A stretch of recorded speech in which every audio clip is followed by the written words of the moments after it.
My name is James Dean Conklin. I'm a member of the band Solar Punch, which is sort of an environmentally minded ecological music project experiment we've been running since 2007.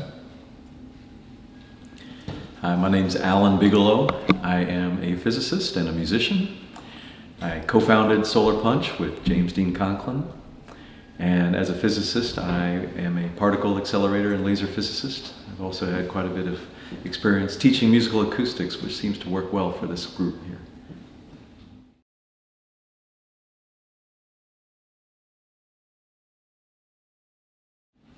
Today was my first day getting a look at what's going on with Bright and Green, and I'm blown away. It's on an emotional level, it's beautiful, and it resonates with a lot of the stuff that I'm interested to learn about, as well as things I've experienced in our travels with our solar group. But also, it's amazing to find something like this in the middle of Brighton Beach. It's tremendous. So I'm hopeful to learn even more today, the rest of my time here. But I would like to come back and learn even more. This is amazing. Yeah, to follow on with that, I would agree that it's great to come back. This is my second time here. I came during the ribbon cutting ceremony and got pretty much a full tour and was extremely impressed by all of the detail of sustainability that was brought into this building. And this really is a fantastic example of how an individual, the architect Robert Scarano, could really bring all these things together and excel. So not only has he built this, but he's very open to share what he's done. And coming back again, I've learned even more this time than from the first time. So, and I look forward to coming back again and again.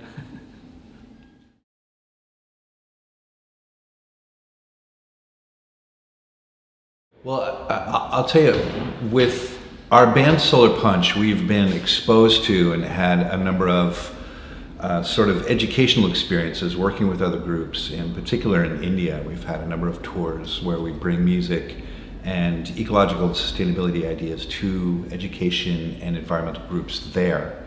And so we've had this really amazing information exchange over these years. A number of the ideas and techniques and sustainability, as well as ecological programs that we've learned about, seem to be incorporated in this building. So it's tremendous to see in practice all of these ideas we've been learning about, which in some cases have just been theory. We'll receive a great lecture, let's say, at a college in the middle of Bangalore. Oh, that's a great theory. But then they come here and see it happening. It's actually being done. The gray water system, the battery bank that we saw downstairs, which is not live yet, but we know what that means. Tremendous. So just that itself is compelling when we map it against our sort of Solar Punch agenda, to see this stuff in practice. Yeah, I'd add that as Solar Punch, just to go into that a little bit more of who we are, what we do. We use solar energy as an example of renewable energy, and we do this live in concert, meaning that we have our own solar-powered energy station, and we bring that with us, so it's portable. Even in transit, when we're going from our homes to the venue, I have a solar panel that is attached to the top of my car, and I'm charging batteries that are in the back of the vehicle as we're heading to the gig. So we really do practice this regularly. We are using solar energy, and we're showing people how it's accessible. Anybody could use these technologies, and how easy it is really to wire together. So we show that during our shows. So our shows are very educational in that respect. And I would say a parallel with this building is that this building is also extremely educational. You can look out here and you see the solar panels that are being used for the energy, to produce the energy that's being used inside your home. And so you can actually see how the solar panel is built. It's right there. And then for solar thermal, for the hot water, there's systems for that right here as well. And that's just a part of what is here. Solar Punch is very active at transmitting what we learn. So as we travel around, as we visit incredible sites like Bright and Green, we like to learn as much as we can and then turn that back to the audience. So it might be through songs. Both James and I write lyrics to our own songs, and we like to celebrate these wonderful examples of sustainability, because this is really the future. This is where our society needs to be. We all need to be living in buildings like this. So this is extremely exciting to see now here in New York City, prime example of sustainable living. Yeah. An effective thing that we've learned really works in nailing this stuff is showing a successful model. So I was talking, we've learned about the theoretical, we see stuff here in practice. We've long considered how we operate as a model of how to, let's say, apply an off-grid solar energy system to something. In our case, we're using it to power our instruments. So there's a model of how this works, a practical way to show people. Here's us actually using solar power. So again, sort of re-saying what you were just saying, to map that on top of this, that this is a model, an effective model that people are living in now. I can only imagine, but must assume that the neighbors are, scratching their chins, wondering, I wonder if they're saving money, is this really effective? What does this mean?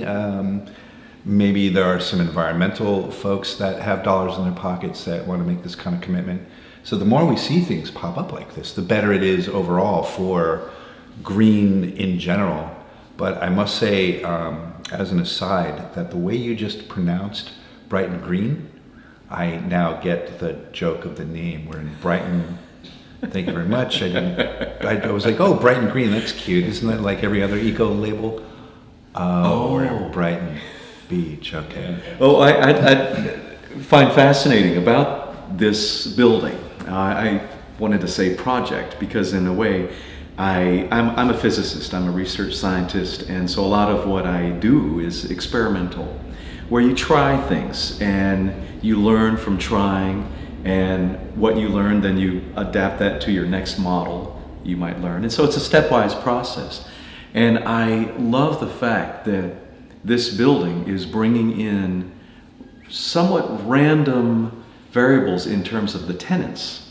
So the people who come to live here are part of the experiment. So as our society needs to be transformed into a sustainable society, the individuals who are coming here to live are awesome data points, and we need them. We need somewhat random people to come here. There was some discussion earlier today about, what if this very rich individual who's not really passionate about the environment, but says, I'm going to live here no matter what. Okay, great. Bring that person in. And then let's just see what happens. Will that person be modified? Will that person's lifestyle be modified, or the way they use their resources because of the environment that they're living in? And I think that this should spill over into the neighborhood. So that's also another data point. The neighbors aren't necessarily living in the building, but they're observing that the building is here. It has an impact. People are coming to see the building. So it's very exciting to see where this will go. What will be the next model and the next one after that.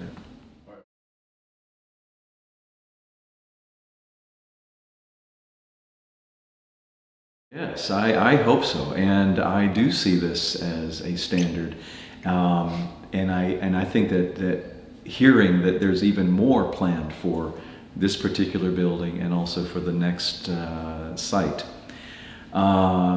I'm one who believes that the whole society needs to adapt these models, so I really do hope that this catches on quickly and that it's economically viable for builders and construction companies to take this on. And not only does it need to be economically viable for the construction companies, but there needs to be a demand. So individuals need to care about the planet, the environment, and the more we, meaning us, the people, want this, because of supply and demand, there will be more. So I do hope that this takes off and catches on.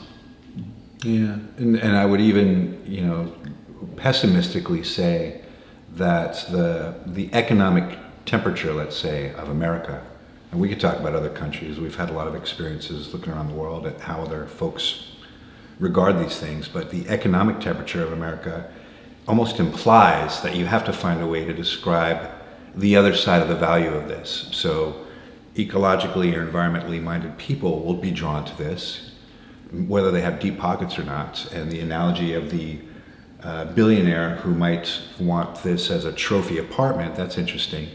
But ultimately, for the broad middle part of that bell curve in America, folks that want to buy homes, there's still money involved, and everyone's still worried about the bottom line. So if you tell them outright, well, this is a green home, but it costs a bit more, as Robert was explaining to us, you have to find a way to clearly show what that other value is. So do you appeal to their sense of the environment and hope for the future and being clean? Do you appeal to their sense that we're transforming communities and this is better for community and city and state? You know, there's all these different ways to describe it, but is that part of it right now? I think it has to be in order for it to go forward, you know.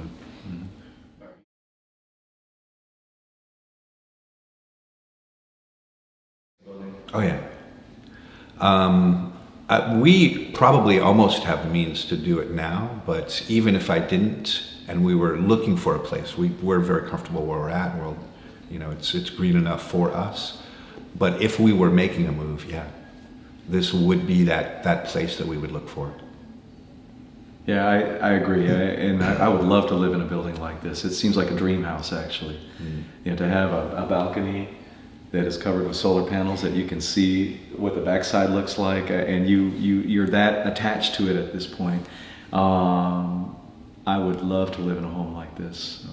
And I hope to very soon. Yeah, and it also, you know, as we're, you know, walking around and understanding how the systems of this place work, it reminds us, or it reminds me, that your home is not just a box where your bed is, and your stuff is stored. It's a living system, or it should be a living system that you should participate with. Most folks, maybe in general, don't participate with their home systems that much. You turn the thermostat up and down. You might be intrigued or interested in how your electrical system works for whatever reason, because you have a large TV you want to show off, you want to make sure it runs. But I think it's much more interesting when people really participate with the living system that a home actually is. So this, by the fact that you see these things and we were just made aware of how things work, gives you a chance to participate with it, which is also really cool. And also, to me, sort of adds value to it. You get into an emotional context, because then you start to feel sympathetic with your home and how the system's working. You know, oh, my home's a little sick today. I got to attend to it. Yeah, along with this is the society aspect. We're living in America, United States of America, and the data shows that in the United States, we have the largest per capita energy usage, and that is something that we as a country need to deal with. It's only the right thing to do, and in fairness to the rest of the world, particularly the developing nations who have per capita energy usage that's on the order of 20 times less than what we have. We have a long way to go. And living in a building like this, where all of the usage is being tracked, and where you can see that on your website, you are watching the impact of your life. And so, with that, it's almost a real scale of your energy diet. Right. And so this is important that our country focus more on this. And that's a hard sell. Oh yeah. Especially if you're in the business of selling stuff to get people to use less. How do you sell use less? You know what I mean? Especially if my industry is about selling a product. Use less of my product, please. It's good for the planet. How does that make sense in any business? So from a utility standpoint, you know, how does a utility come over and say use electricity, but we still want to be profitable? There are programs that you'll see from utilities where they say, "Oh, don't forget to turn off your lights. It's good for the environment."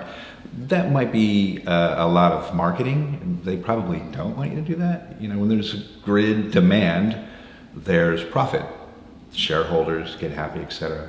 So it's an interesting conundrum. Mm-hmm. Yeah. Because that is part of what's needed for the rest of the world, is for us to use less, consume less, produce less, waste less. But there's the steep hill involved with that to get us there. Right.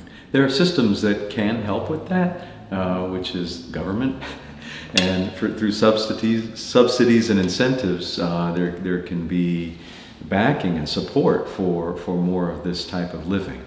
Now that is a whole separate discussion, but we do have examples of countries where the politics and the policies help boost this kind of living.